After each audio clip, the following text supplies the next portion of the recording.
APEC Platinum sponsors acknowledged for covering CEO Summit. Justice Department launches workplace sexual harassment policy. And secondary students creating tomorrow's technology.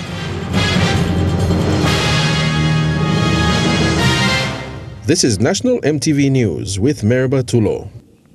A very good evening. It's Thursday. Thank you for joining us for National EMTV News. Prime Minister Peter O'Neill has stressed the importance of the 2018 APEC Summit, saying this will be a huge business opportunity for the country. The Prime Minister highlighted the APEC CEO Summit as a global event, and the country is ready to host the world's business leaders. Mr. O'Neill made these remarks yesterday during a special event co-hosted by the APEC Business Advisory Council to thank the platinum sponsors of the APEC CEO Summit. In acknowledging the support of the business community towards APEC preparations, sponsors were presented appreciation plaques by Prime Minister Peter O'Neill.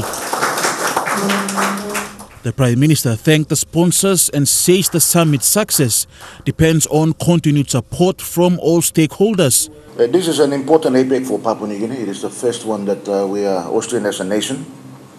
And your financial support and, of course, the support of our public is important.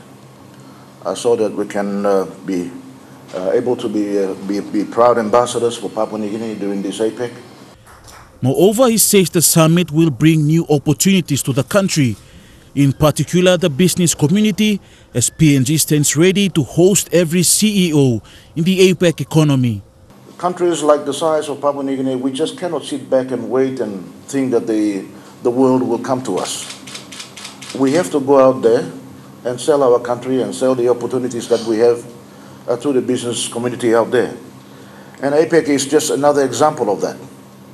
We just need to engage meaningfully with the leaders who are going to be here, more so the business leaders who are going to be here. Being part of that is a real privilege to us. Speaking on behalf of the sponsors, Oilseeds Limited Managing Director Peter Botten says these are exciting times as PNG will be exposed to world economies.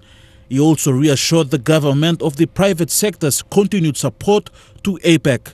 In seeing and portraying Papua New Guinea to the world is a real privilege for us as a PNG company, and it's one that we're really excited about and working with our other sponsors to leverage and, as I say, make the best possible position for PNG to be represented. Stanley Over Jr., National EMTV News. Papua New Guinea stands ready to address the energy needs of the region and the globe, given its vast natural gas resources. This, according to Petroleum Minister Fabian Pock. Speaking at the APEC Petroleum and Energy Ministers CEO Dialogue in Washington, America, Minister Pock said with approving a natural gas policy white paper, the country was now in a better position to harness opportunities within this lucrative global market. He said the government's objective is to develop strategies for increasing energy supply to meet 100% of domestic energy needs and create significant supply for export markets by utilizing increasing discoveries within the oil and gas sector in PNG. Minister Pock further emphasized that PNG had learnt the lessons of other countries and will be looking to achieve a win-win solution for all participants within this critical economic sector. A total of 5 million kina in checks were paid today to 46 technical vocational education training institutions, universities and private schools under the NCD and Mosby South TVET and School Fee Assistance Scholarship Program. Since its inception in 2008, NCD Governor Poes Pakop has said 40 million kina has been spent on education. About 1,000 students who have applied for the NCD and Mosby South TVET School Fee Assistance Scholarship Program saw 46 education and technical training institutions in the country receiving their much-awaited funds. Mosby South has been a strong partner of this program since the Minister came on last term. He has been putting his DSIP and we are contributing from NCDC and PSIP. This year we are again giving 1 million to Mosby South, to help you all in Mosby South. This scholarship program is given to NCD students studying in and outside Port Moresby at tertiary and technical institutions. Mosby South MP Justin Chichenko has also joined the NCD governor in the program by sponsoring his students from Mosby South. young people who just want to embrace a better future, who have been pushed out for no fault of theirs, one of which is having no capacity to pay for college or vocational education. This program has made a difference, and it's making a difference on the ground in Formosa. Because most of our young people, they don't want to go into idleness, go into stupidity, or go into crime.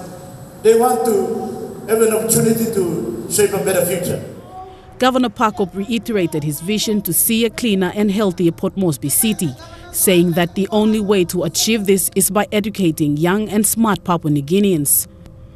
Parents, guardians and institutions who gathered at the Caritas Technical Secondary School this morning were all smiles upon receiving their school fee assistance funds. Vice head boy and a recipient of the scholarship program, Leonard Isaiah from LaSalle Technical College, was thankful for his funds as well.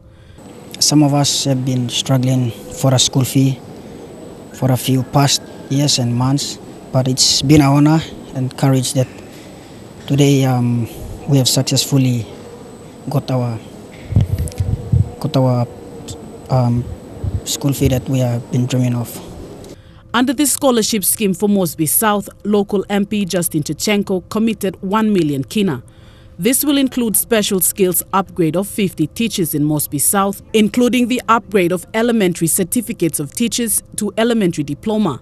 The School Fee Assistance Fund is over 25 different institutions and schools have benefited from our 2 million kina allocation, 1 million kina from the Governor, 1 million kina from me through my DSIP that the government gives out every year. So that is solely goes 100% to educating at least 1,000 plus students every year in Moresby South alone. Stacey Yallo, National MTV News. The University of Goroka is offering an education pathway for school dropouts and individuals willing to change employment through its open distance education. Director of UOG Southern Region, Mark Gundu, says this platform is one way to give school dropouts and those with diplomas wanting to get degrees through the program a second chance to achieving their dreams.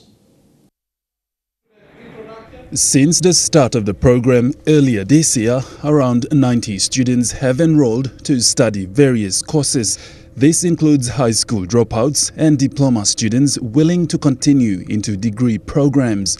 Director for Southern Region, Mark Gundu, says the upgrading program will give the students a chance to study again and complete their studies. The minimum requirement, grade 12 for the diploma programs. For degree, it's again, I repeat, that's for teachers who have a diploma in teaching, and some teachers out there, they have certificate in teaching and have been teaching for quite a long time. They can also apply to do the degree program. Okay, University of Goroka is set up here. So it's going to give you second chance. So you can do some bridging courses and then like a foundation courses, and then you can apply and you can go to full-time and become full-time university students. The program will give teachers in the workforce an opportunity to upgrade and study degree programs for school management. University of Goroka is offering these courses to enhance teachers to obtain degrees in different fields and also in education. With high demand from the public, postgraduate programs will also be looked into in the future. There are 3 diploma programs. One is the diploma in early childhood, diploma in accounting, diploma in tourism and hospitality. And there's another one as well, diploma in business management. From POMNET, the DAX of last year, one of the DAX of last year, grade 12, was a student from this school. Yeah, and there are others who are in other training institutions and universities now. So though we give second chance to our kids, our teachers work extra hard and we are producing the desired results. So I think what we are doing is very good for everyone in NCD and especially Papua New Guinea. Godwin Eki, National MTV News. 40 grade 8 students from Itokama Primary School tracked the Ghost Mountain Trail to raise money to build a new computer lab. The 180-kilometer trek took 10 days from Popondetta along the Owen Stanley Range to Port Moresby. With a target of raising 150,000 kina, a fundraising drive was held yesterday, with the students raising over 14,000 kina. The team of 40 students, made up of 29 boys and 11 girls, were accompanied by 10 parents, 2 teachers, and the school's board chairman. Although the 180-kilometer walk through the Ghost Mountain Trail was more treacherous than the Kokoda track, the students walked with one goal in mind: to raise money for a new computer lab. 10 days to walk from Itokama to Debado, the junction. The walk was very hard, very tiring, very intense. During the fundraising drive yesterday, team leader and also the grade 8 teacher, Ricky Stensovaiko, said this whole fundraising event was initiated by the students. They had to do something instead of sitting and waiting for the government. To build a computer lab, because they know that currently when you transfer from a school in the rural area and you come down to a school in the town or cities, there will be a great difference technologically. A student representative who walked the track for the first time mentioned that the journey was tough, but it was worth it. In areas they learn the skills of computer, and the students from rural area, we don't know the computer skills, so that's why we want to know. So we walk a long distance to Port Moresby.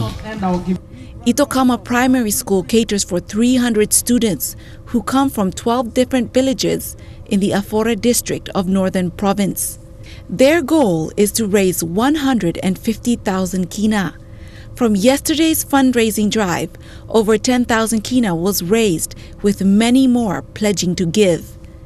Lilian Soperakinea, National EMTV News. Electoral Commissioner Patiles Gamato has welcomed investigations into the conduct of the 2017 national general elections. In a media statement this afternoon, Mr. Gamato said repeated calls and accusations by political leaders against the Electoral Commission and himself as Commissioner could not go unchallenged. He provided a detailed response on several issues, including the 2017 national general election report on the 2017 election petitions, staff engaged in electoral work, electoral roll, cost and printing of 2017 ballot papers, cost of the 2017 national election, Southern Highlands Provincial and the regional seat and Gumini Open seat, new improvements and initiatives, new corporate plan and strategic designs, legislative changes to the organic law on national elections, proposed organizational structure, and the 2018 LLG elections. Mr. Gamato said all records on the 2017 national general election was conducted, are visible and available, and the PNG EC had nothing to hide, emphasizing that the Electoral Commission is a constitutional office and it did its best in running the 2017 national general elections. You're watching National EMTV News. We'll have more of the day's stories after these messages. Stay tuned.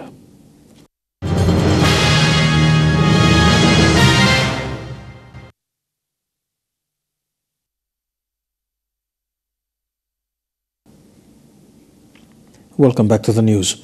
Grade 11 Science and Technology students of Busu Secondary School designed and created technologies that will benefit people in communities. The school's principal, George Noble, told MTV News that the idea was to help solve some of the social issues affecting communities. A chemistry student, Aaron Tarubi, used recycled plastics to make bathroom tiles. The model was displayed during the exhibition in Leh today. This is how Tarubi did it. He collected plastics polluting his surroundings and used it to make what he calls a low-cost bathroom tile. Put the plastics in the tray or frying pan, any so that you can put the plastic in. On top of it, you put the flammable liquid. Then bend it, let it melt. After melting, he poured a handful of sand into it. The substance cooled off and formed a tile which he said can be used for flooring. A physics student, Leso Kago, said individuals can save time, limit the force and save energy when husking a dry coconut. This can be done by using this husker, an idea the students and their school principal, Mr. Noble, initiated. We are all one. So we are working together for one goal only, that's academic excellence. 2 science students in grade 9 also surprised us with the homemade water heater. It may look a bit risky, but you will still manage to have a cup of hot tea. This is a homemade water heater. You can use it at home, similar to jug. Musi Laupan said they will continue to refine this model with other materials to make it more safer to use. We then crossed over to the social science section where we found Jack Homby, a legal studies student. Homby went through all the legal procedures that must be followed when taking someone to court. The arresting officer prepares a court file. Then the court file is served on the defendant and the matter goes to court. This was the first time Busu Secondary School organized an exhibition that allowed the students to showcase what they were taught in the classroom to the public. The funds collected will help build a 4-in-1 teacher's house. Julie Badui Owa, National MTV News, Leh. Air Niugini has announced a promotion for customers to get free airline tickets.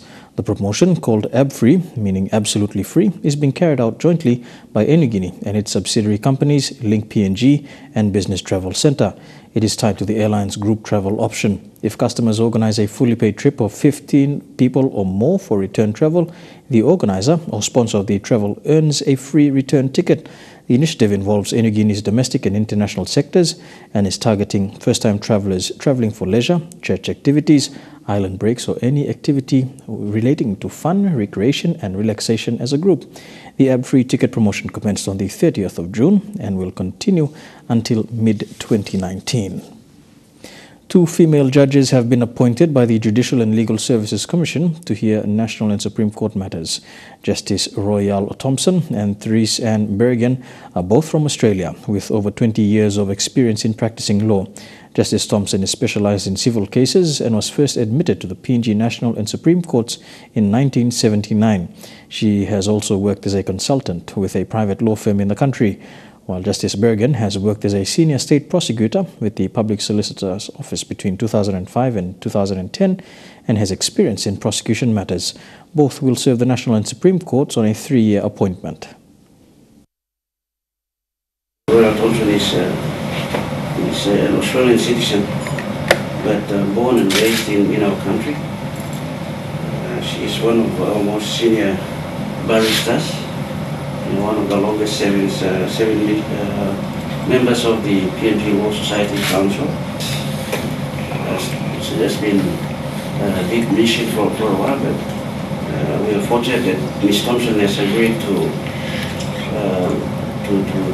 reconsider and has now accepted a commission of a permanent appointment for the next 3 years. A policy on addressing sexual harassment in the workplace has been introduced by the Department of Justice and Attorney General. It was launched this morning through the Gender Equality and Social Inclusion Branch, an initiative of the Department of Personnel Management. The policy aims to minimize all forms of sexual harassment at the workplace and to create a safe and conducive work environment. The Department of Justice and Attorney General has become the first law enforcing agency to have in place a policy to address sexual harassment in the workplace. Known as the Workplace Sexual Harassment Policy, it applies to all employees of DJAG and covers the 2 types of sexual harassment. The first, quid pro quo, which means something given in return for a favor. This involves the inappropriate use of power by senior staff for sexual favors in return for employment benefits. The other is intimidating or hostile working environment. This involves sexual comments, advances, and requests for sexual favors which intimidate another employee. The policy was introduced after a research conducted by the Department of Personnel Management revealed that sexual harassment at workplace does exist in government offices in Papua New Guinea.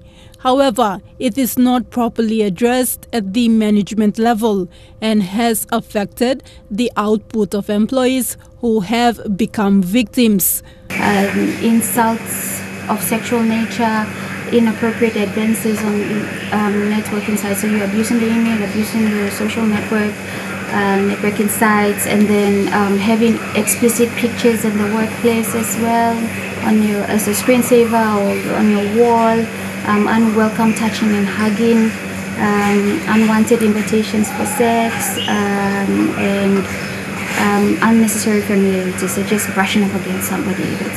That's quite common in the workplace, and people don't take it as workplace sexual harassment. So I'm pretty much excited that we're going to be talking about this more in the workplace. For DJAG, there have already been 4 official complaints registered, but there are others who have not come forward.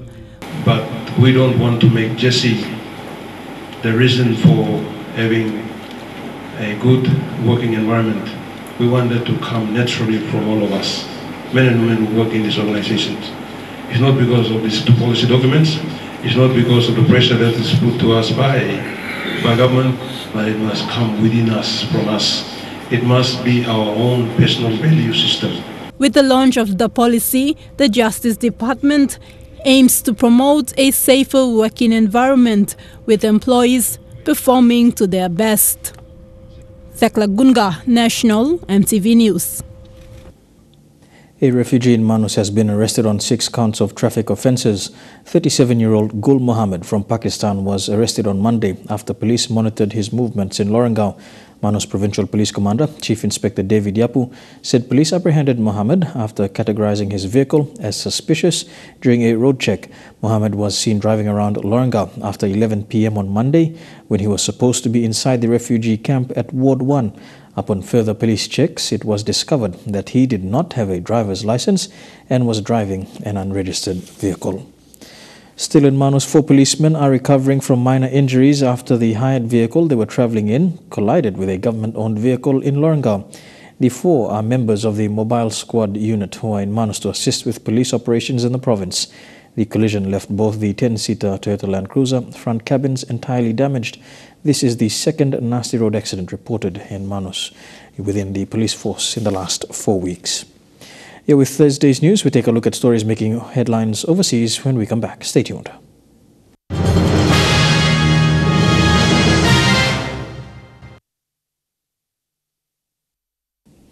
Welcome back to National EMTV News. Turning overseas now, in Central America, El Salvador is famous for poverty and gang violence.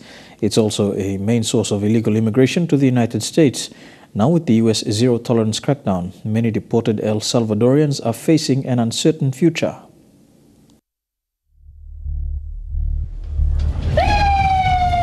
Someone is murdered here every 2 hours.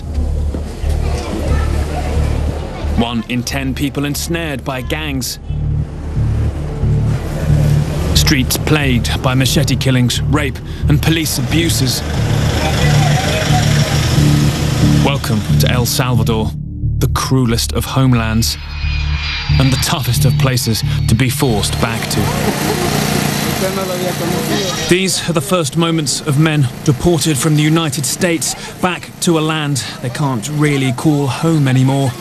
Blinking, sleepless, and now homeless, they're just some of the tens of thousands deported or facing deportation from the United States under President Trump's expanding zero-tolerance policy.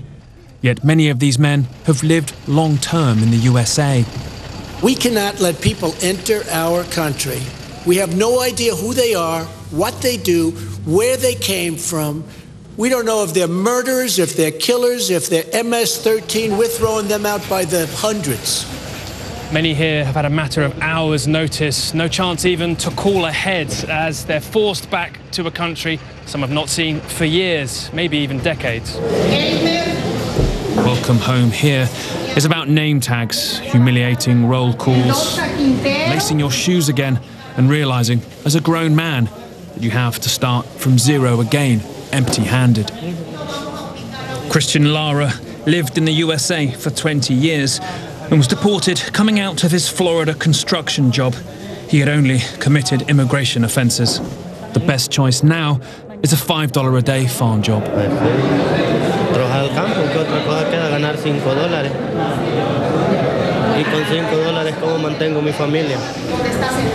He doesn't know when or if he'll see his family again. I'm sorry, what are your daughter's names? Jennifer. Sorry? Jennifer. Jennifer.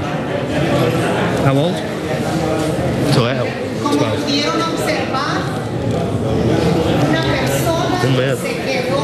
Another 3 years. 3 years. Her name? My little baby, Angel. I'm sorry, my friend. Oscar is more complicated. He's 20, went to America aged 10 and served 4 months for assault and bodily harm in Houston. Yet back here, he trembles. Are you scared of the gangs here now? Yeah. Are you scared you may end up involved and caught up in that?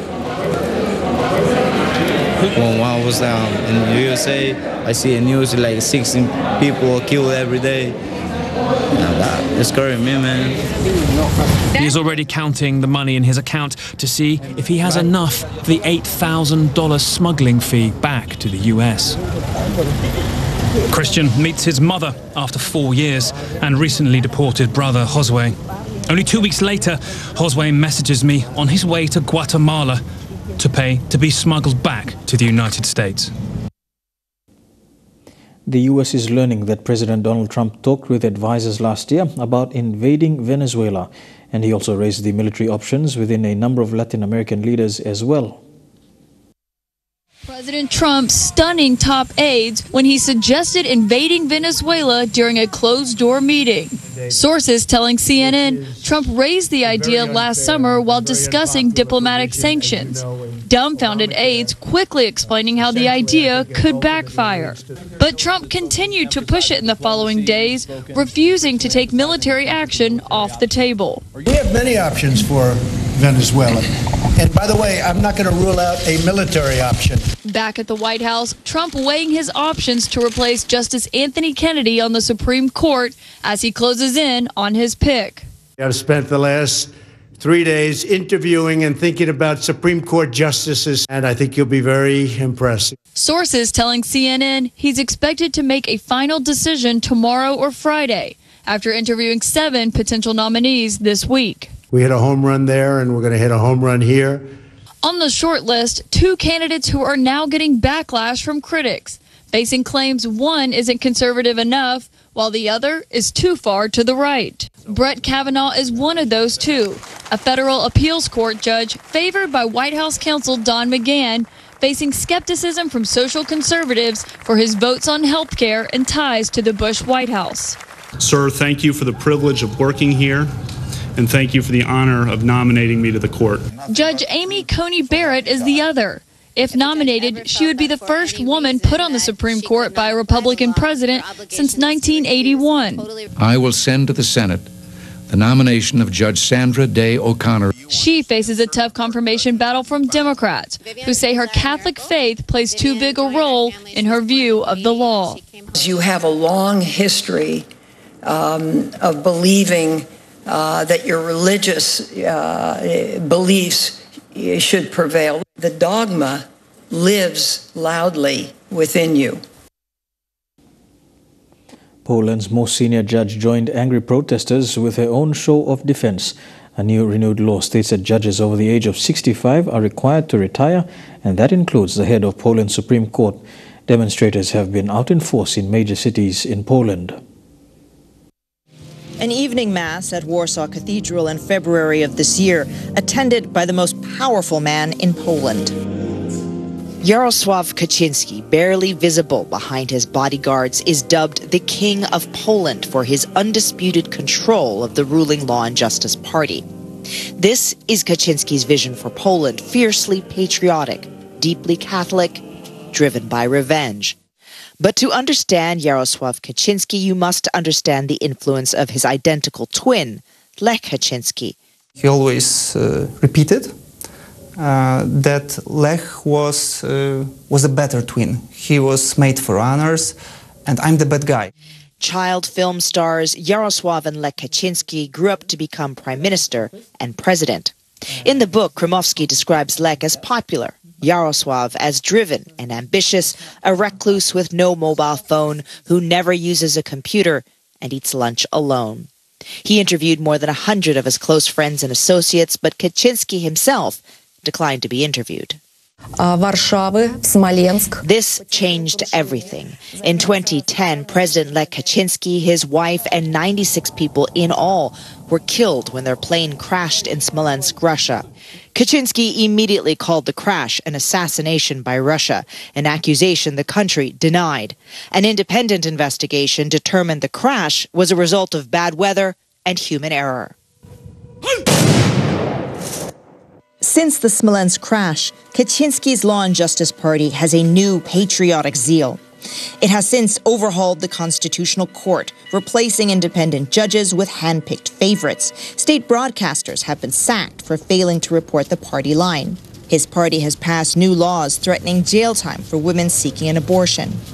It's all been worrying enough for the EU to issue a warning. Stop interfering with the rule of law or risk losing voting rights in the EU. If you will ask me how to describe to the international public who Kaczynski is, I would say that he is a kind of a Trump without a strong American institutions, or he is a kind of a Putin, but with a very strong institutions.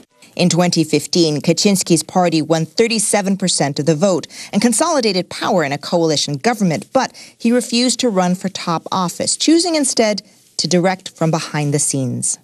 Naszym celem jest He told his party Congress, our goal is to rebuild, revitalize Poland's intelligentsia, linked to an ethos of social service, of patriotism, and in large part to the Catholic Church.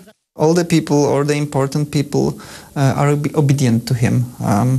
Prime Minister, ministers, judges. Are people afraid of him? Yes, very, very much. His party deputy refutes that.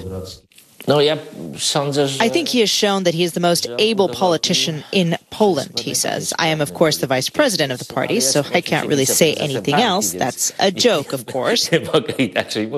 Everyone acknowledges and respects Mr. Kaczynski's decision. It is impossible to undermine his authority.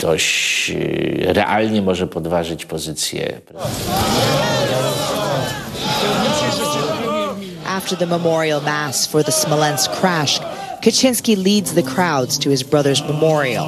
With chants of Jarosław, supporters surged through the cobblestone streets of the old town, surrounded by scores of police blocking off the roads for them. Despite the crowds, there was also a small, loud protest against Kaczynski and the Law and Justice Party, but opposition groups have yet to pose any threat to Kaczynski's grip on power. CNN asked Mr. Kaczynski for an interview, but he declined. Here with Thursday's news, we go for a break now. When we come back, some sporting updates in Trukai Sports, so don't go away.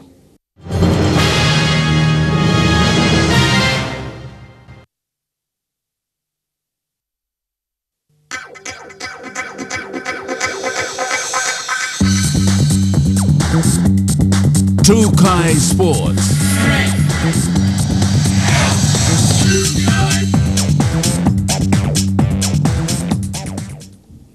Welcome to Trukai Sports. We begin with cricket. The CPL PNG Leeuws will be appearing in the ICC T20 Women's World Cup qualifiers in the Netherlands with a new look. The squad is the first to don the baggy yellow at an international event.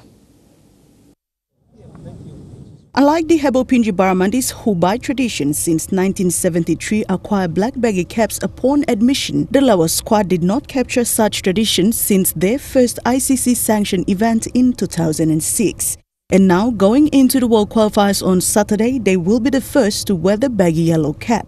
And Coach Rarua Dekana couldn't be more proud, as this is his brainchild, which will now be the ultimate prize for any aspiring female cricketer. Nonetheless, the first PNG Lawa captain, Kunemo Amini, was awarded baggy yellow #1 in honor of her contribution to cricket in the country, despite this tradition being introduced after a time. In a statement, she said the colour suits the team well because, like all Papua New Guinean women, it stands out. Cricket PNG will be issuing baggy yellows to past and current players in coming months, as this cap will be awarded to everyone who had played or plays in ICC-sanctioned matches. Though come Saturday, the Lowers, who take on Bangladesh in their qualifier opener, will be the first ever to be clad in yellow baggy caps while on tour. Dinero Raiko, National, EMTV Sports. To the Football World Cup now, and for all the great football we've seen so far, the tournament has not been without its controversial moments.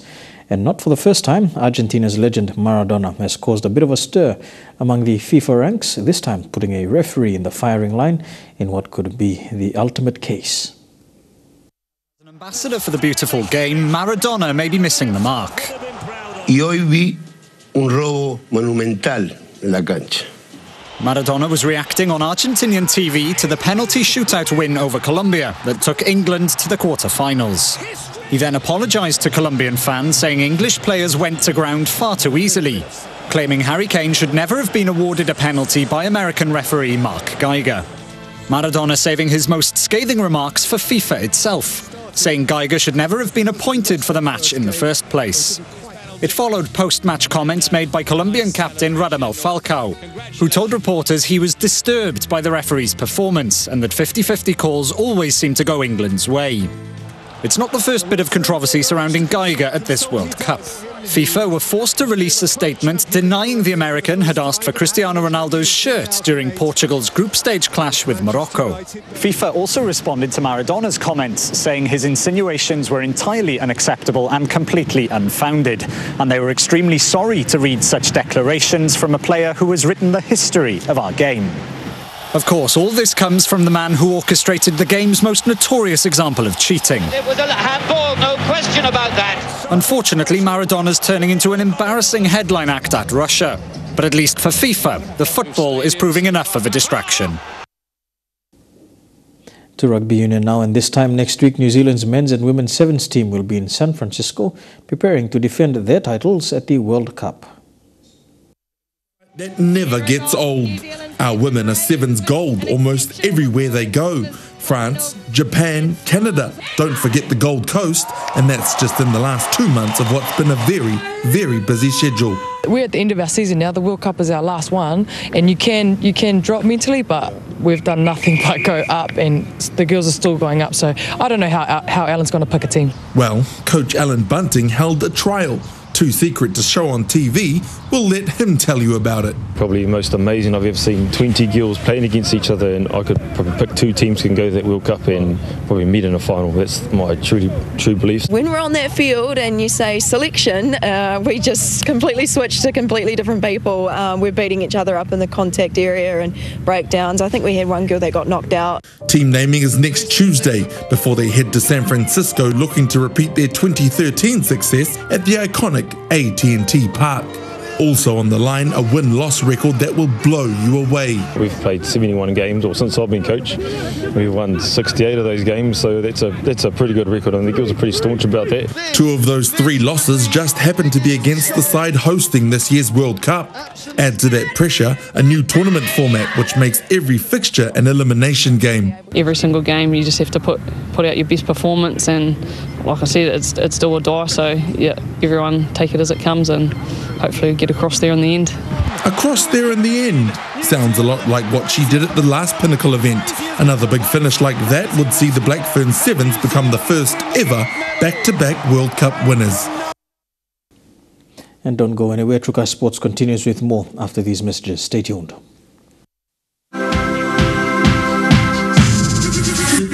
Trukai Sports. Welcome back to Trukai Sports. 10 lucky winners of Trukai's Win a Dream Trip with a Mate promotion were drawn and announced today. The promotion, which ran in all 4 regions of the country, saw 3 winners each from the Momasa and Highlands regions and 2 each from the Southern and New Guinea Islands regions.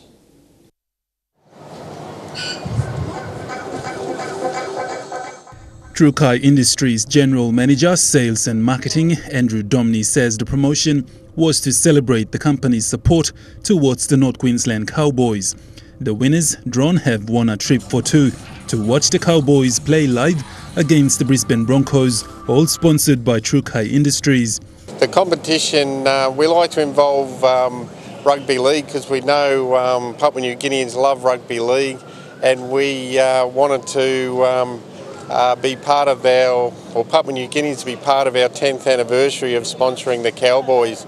And we know how much people would love to go down to a trip to Townsville to watch the Cowboys play and the great Jonathan Thurston play live and finish out his career on a high. Three winners from Southern Region were Jeremiah Martin, Ida Salayau and William Tawedea. Momasi Region saw Elizabeth Lazarus and Ludwig Nate. In the Highlands Region, it was John Tiru Kombe, Jonathan Rao and Sakmen Walau. In the New Guinea Islands, it was William Jack and Darusila Morgan. Thurston, inside pass, they're in! Oh! Stopped him! These winners will travel to Townsville with a mate each to watch the Round 22 NRL match between the Cowboys and Brisbane Broncos on August 9th. Winners with valid passport have until 13 July to get all required documents or receive a cash offer of 1,000 kina. Domini says it was always part of the plan to engage True Kai's loyal customers to celebrate the 10th anniversary. And they'll spend some time in Townsville. They'll go to the game. We have a box at the game, and they'll meet some of the ex-Cowboys player and maybe some current Cowboys players depending on their availability. So it's a real opportunity for a money can't buy experience, really. Godwin Eki, National, EMTV Sports. And Sales and Marketing General Manager of True Kai Industries, Andrew Dobney, has praised PNG's weightlifters to this year's Oceania Championships in New Caledonia for their outstanding performance and for coming home with 4 gold medals. The weightlifters at the Oceania Championships won gold again. I think it was 4 gold medal. The gold medalist Steve Curry came out and smashed his competition. He beat the second place, the Samoan, by about 30 kilos. The Toya sisters, Dika and Thelma, they both won gold. Dika showed her professionalism and commitment to the sport. She really fought and ended up winning by a kilo, I think. And Mariah is world standard. He competed in the Olympics 2 years ago. He won gold again at Oceania, and he's got a real opportunity in the World Championships in November. So we're proud of our weightlifting athletes that we support. And finally, to netball abroad, a double blow for the New Zealand Waikato Magic netball team. Not only suffering a 56-51 loss to the Northern Stars, they've also lost their inspirational captain. Didn't take part in the match after suffering a leg injury during the warm-up, and to be fair, it doesn't sound that good. Well, I was feeling fine, and then all of a sudden I just went to push off. Thought somebody had hit me, but nobody was near me. So they wait for an assessment with the hope Corporal may return before the end of the season, which has 4 rounds remaining. And Southland will bid farewell to one of its stalwarts at the end of the season. Steel skipper Wendy Frew announcing her retirement. The mother of 2 calling time on her career at 33, admitting balancing netball and family. Well, it's been challenging, but thanking her whānau for enabling her to play 16 years at the top. Frew required 70 stitches following the team's van crash in June 2017, then ruptured her Achilles tendon a month later. Recently named Southland Sportsperson of the Year, Frew was determined to return to the court this year and now hoping to end it all with back-to-back titles. And that's it for True Kai Sports. We go for another break. When we come back, the weather details for Friday. Stay tuned. True Kai Sports.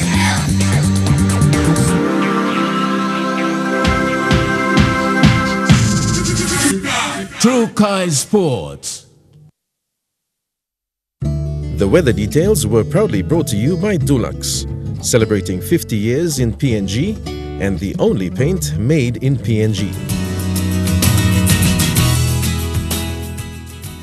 A look at the weather forecast for the next 24 hours in the southern region. Cloudy and windy for Darwin and Alota, mostly fine for the rest of the region. Tumamase rain and showers expected in Lae, while Wewak and Vanimo mostly fine for Madang. to the New Guinea Islands region. A few showers expected in Lorengau and Kavieng. Cloudy with some rain expected for Kokopo, Rabaul and Kimbe. Cloudy with rain as well for Buka. And in the Highlands region, Mount Hagen, Goroka, Kundiawa, Mendi and Wabeg, you can expect mostly fine weather for the next 24 hours. I'll look at the forecast for small ships for the next 24 hours, but first there is a strong wind warning current for all coastal waters and parts of inland areas of southern PNG Indonesian border and Daru to Kiwai Island, to Kerma, Yule Island, to Hood Point, to all Milne Bay Islands, to Manus and its western group of islands, including the Coral, Solomon and Bismarck Seas. Waters of southern PNG Indonesian border through Torres Strait and Daru to Kiwai Island, to Kerma, Yule Island, Hood Point, to Samarai Island, seas 2 to 2.5 meters. Waters of eastern and western Milne Bay Island, seas 2 to 2.5 meters. Waters of Samarai Island to Cape Vogel to Finschhafen, seas 1.5 to 2.5 meters. Waters of Finschhafen through Vitias and Dampier Strait to CSE Island to Long Island, seas 2 to 3 meters. Waters of Medang to Bogia, Wewak, Haitape, Vanimo and the northern PNG Indonesian border, seas 1 to 1.5 meters. Waters of Manus and its western group of islands, with waters of West New Britain, seas 1 to 2 meters, and waters of East New Britain to New Ireland and Bougainville, seas 0.5 to 1.5 meters.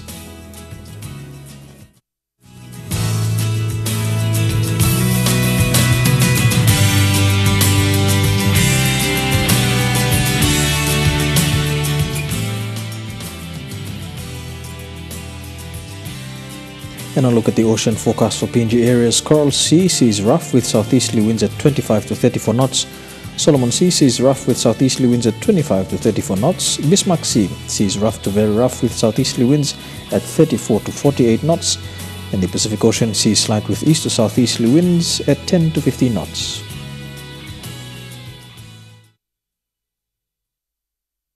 The weather details were proudly brought to you by Dulux, celebrating 50 years in PNG and the only paint made in PNG. And that has been the news, sport and weather for today, Thursday the 5th of July 2018. On behalf of the entire news team, pleasant viewing for the rest of the evening. Good night.